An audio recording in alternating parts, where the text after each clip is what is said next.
মনটা ভীষণ খারাপ, তবুও মুখে হাসি আছে, কারণ মন খারাপ কাউকে বুঝতে দেওয়া যাবে না।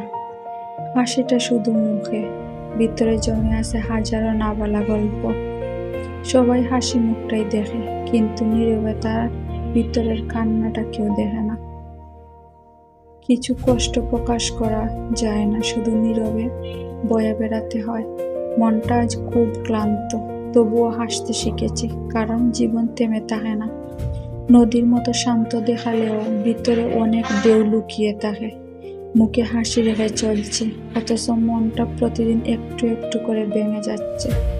সব ঠিক আছে, এই কথাটাই সবচেয়ে বড় মিথ্যা কথা। মিথ্যা বলে যদি সবাইকে হ্যাপি রাখা যায়, তাহলে এমন মিথ্যাটাই থাকুক। জীবনের প্রতিটি মুহূর্তে সবাইকে খুশি রাখতে।